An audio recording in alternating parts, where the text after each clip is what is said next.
Good evening from New York. I'm Selwyn Collins, your host of CWS Journeys. Welcome to another edition. My guest this evening is in Desa, Philadelphia, who is a communication strategist, head writer, and editor for the USC School of Cinematic Arts in Los Angeles.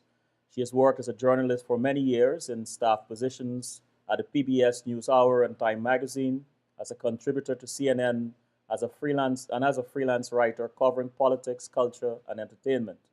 She's also provided analysis on politics and entertainment for US regional and national television and radio programs on networks that include NPR, PBS, and MSNBC.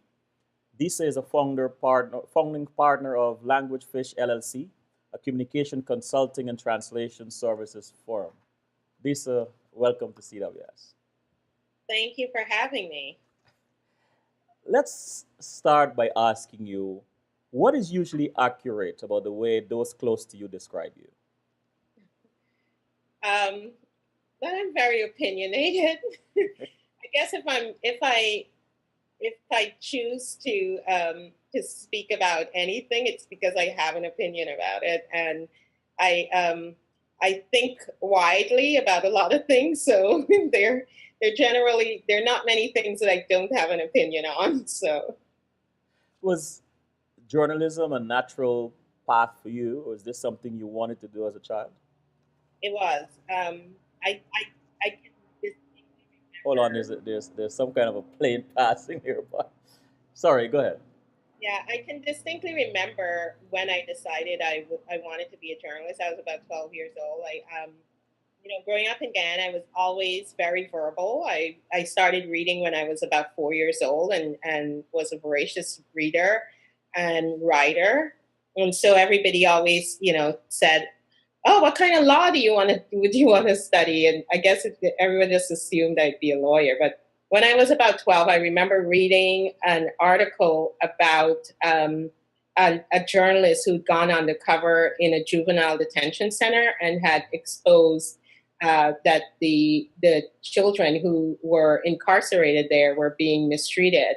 And I remember thinking that, what a really noble profession it seemed. And from then on, I just decided I wanted to be a journalist. Take us back to you growing up as a child. Give us a glimpse into what life was like at 9 and 15 for you. At when I'm sorry, I didn't hear you. At Take us 9, when you were 9 and 15. 9 and 15. Yes. Okay, well, at 9, I was at St. Gabriel's Primary in Queenstown. Uh-huh. I remember it very well. I really enjoyed going to school there. And I guess I would have been preparing for Common Entrance. And that year specifically, I remember very well because it was the first time I'd had like after school, staying late for school, for lessons right at school. My teacher, Mrs. Sugarbin, was very dedicated to us doing well. And so it was a really intense but fun year. And I guess also it's probably very memorable for me too because the fact that I enjoyed it so much made me realize how much I loved school and learning. It was never from that time on. It was never.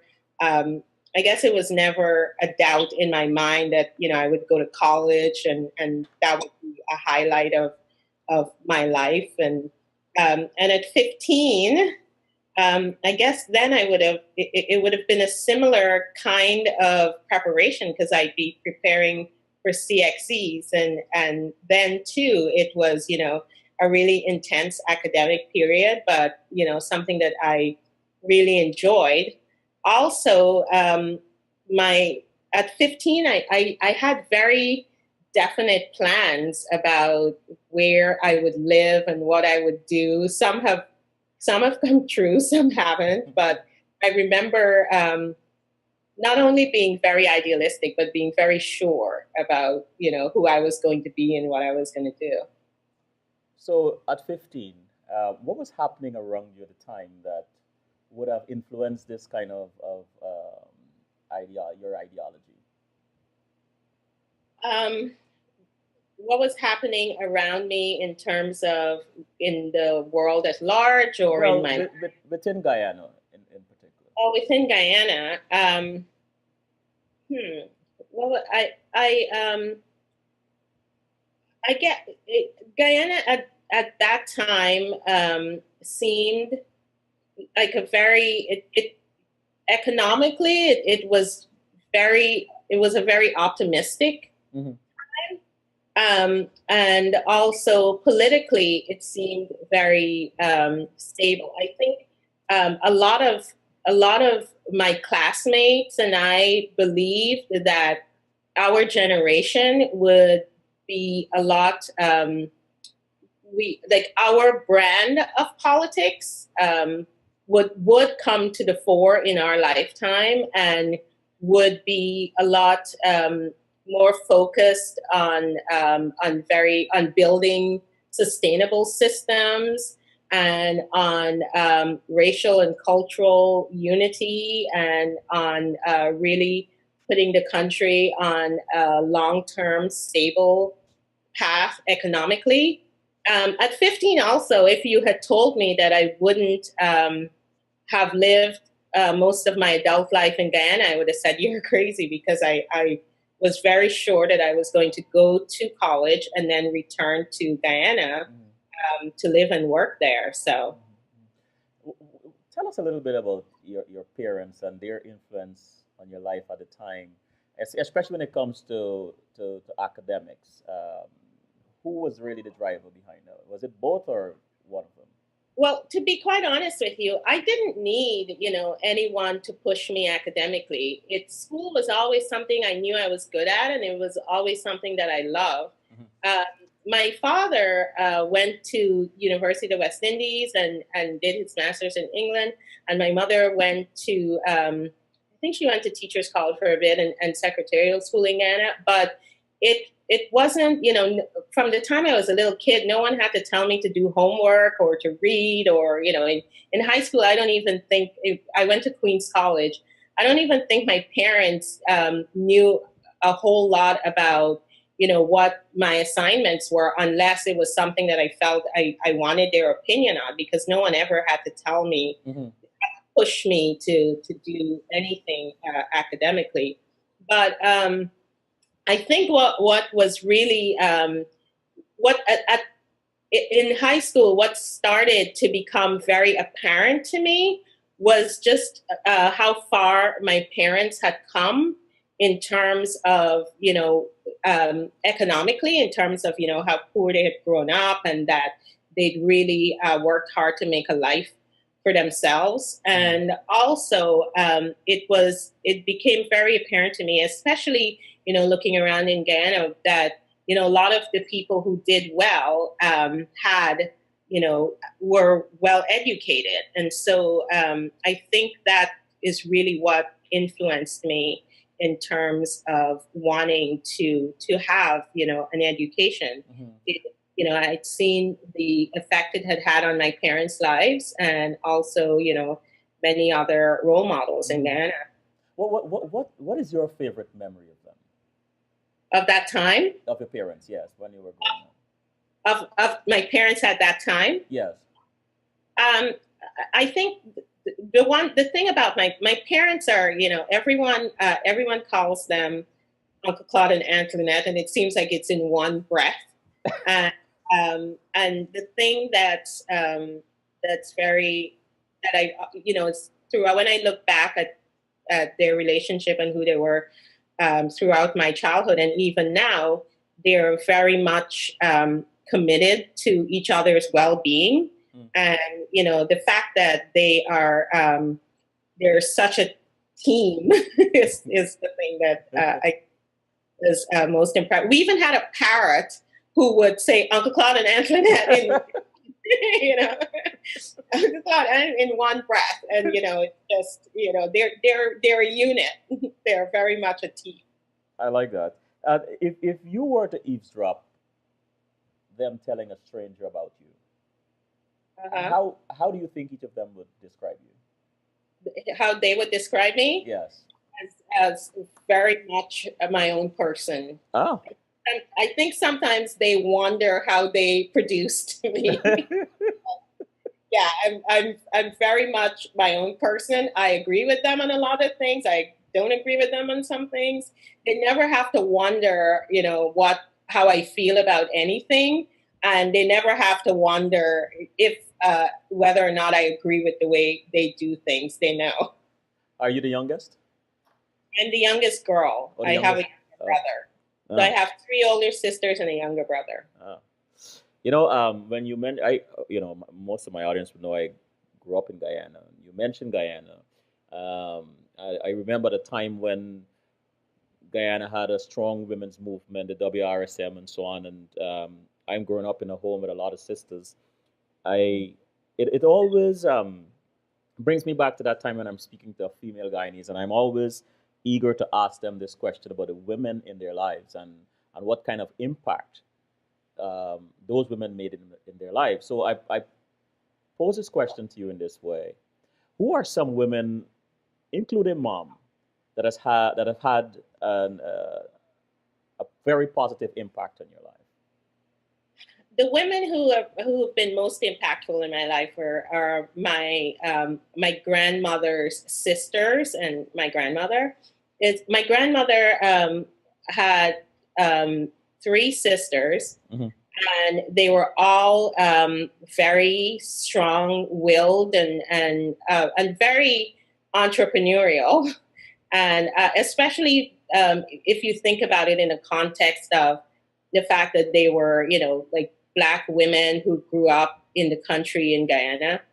Um, my daughter I named for my great aunt Lillian, and then my grandmother's older sister, the one before, and then she had another older sister, Aunt Doris, who is probably the one in terms of ideology, Mm-hmm. who I'm probably the most like, and who I remember very fondly, like a lot of conversations with her. But my grandmother and her sisters, they were very, very strong-willed women, also very opinionated. My great aunt Lillian, who my daughter is named for, she died when she was 96, and in the last few years of her life, she had dementia, but she always had like a sharp mind for politics.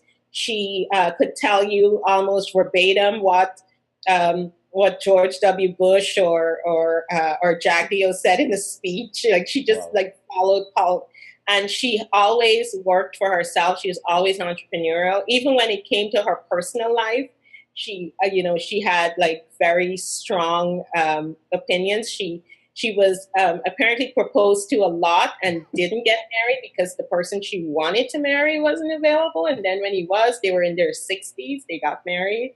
So it was,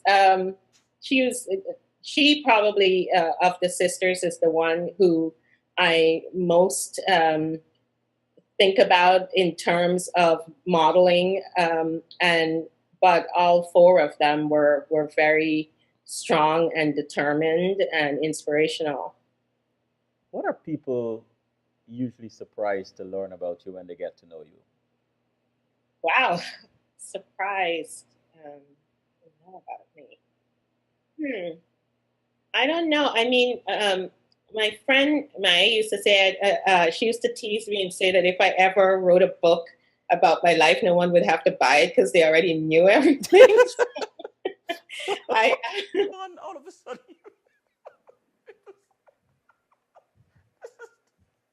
wait a minute. All of a sudden, I can't hear you.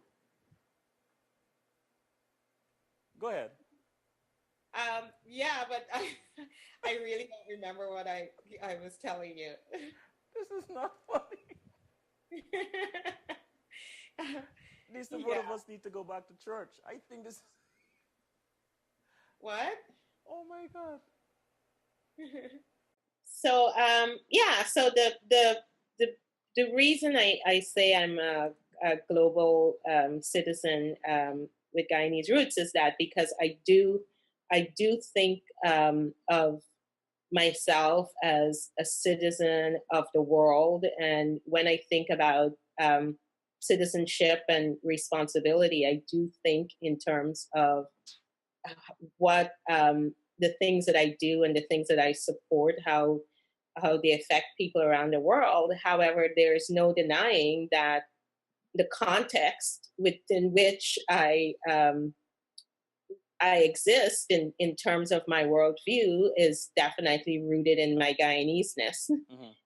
And that's something that um, I don't want to lose, and that I think a lot about how do I pass that on to my child, and I think a lot about how do I communicate that in the things that I write about and speak about, and the things that I advocate for. So tell us about your online magazine, what is it, multilateral Multilateral, yeah. and how? It's this magazine that I was hoping to have launched it already, but the person I want to design it had to go to Korea for a family celebration, a surprise. It's very much a collaboration of Desa and friends. Right. The people I'm working on it with are people who I admire for their talent and for their friendship. Mm-hmm. And the theme of the magazine is global culture. And so we talk about, even though it's a lot of the stories and the features are very rooted in certain places, the themes are universal in terms of what we're talking about, and and the art that is being celebrated. I have a feature on there, two musicians who were born in Africa, but their musical influences come from different places. One musician, Rocky Daouni, was the only non-Jamaican who was nominated for Best Reggae Album Grammy this year. And I talked to him about his living in Los Angeles and how that's influenced his music. And the other musician is from Angola and is from the Congo of Angolan parentage, and moved to Los Angeles as a teenager. And he sort of plays kind of Afro-Cuban music, but with his own spin on it that's very rooted in the continent, in Africa. And so it's very interesting. And I interview another young woman who is grew up in Vermont, but of French heritage, and so she talks about how those places have influenced her as an artist. I'm doing a feature on plantains, and the way that it's plantains from around the world. I've got a Guyanese writer on there. It's just really sort of celebrating that those concepts of global citizenship and global culture that it's, as I said before, so important to me. So what does being a global citizen really mean, and why did you become interested in I think it really, I mean, our world is, because I'm in LA talking to you in real time, being watched online. People from anywhere could tune in if they want to, and especially like, if you think about my work in public diplomacy before public diplomats. You would have diplomats of the state who would talk to each other, and then they go back to where they're from and communicate that to their people. And now, because of technology, we really, as people from different places, we don't need diplomats to connect us. We can speak to each other directly. We can share our thoughts and cultures and opinions with each other directly. And so, in a way, we can we can have ideas and opinions and experiences of places that might not have shaped us, but can be a part of our life and our our influences.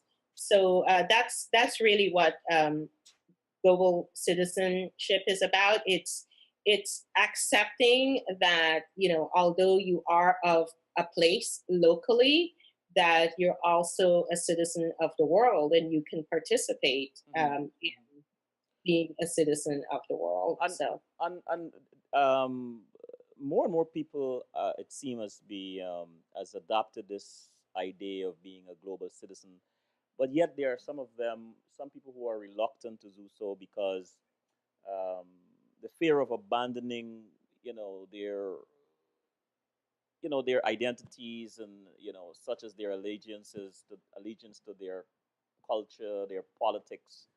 What do you say to some of them or that group of people who are like hesitant to to accept that we are in an era of global citizenship? well, there's a concept that I like to introduce to my consulting clients, for example. So if like for even if I'm talking, if say I'm designing a communication strategy for a bakery, in a very specific um, part of Guyana, say, and they asked me to create a website for them and write all the content and all that.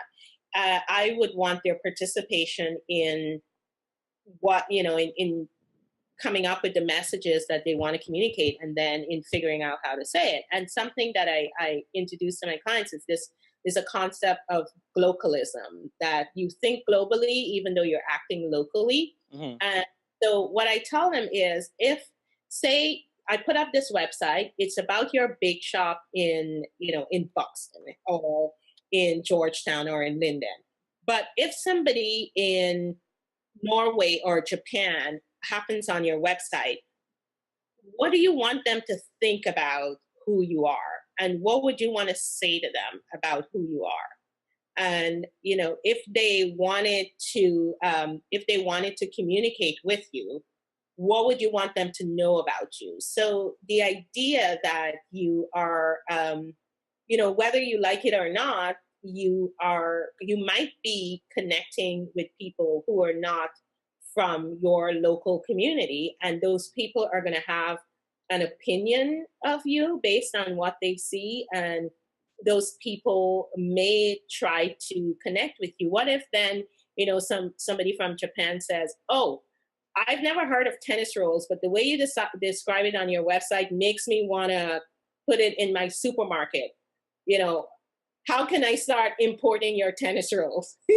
Yeah, yeah, yeah. It's like, how do you think about that? So yeah, so it's really introducing people to the idea that whether or not they like it, they might be communicating globally.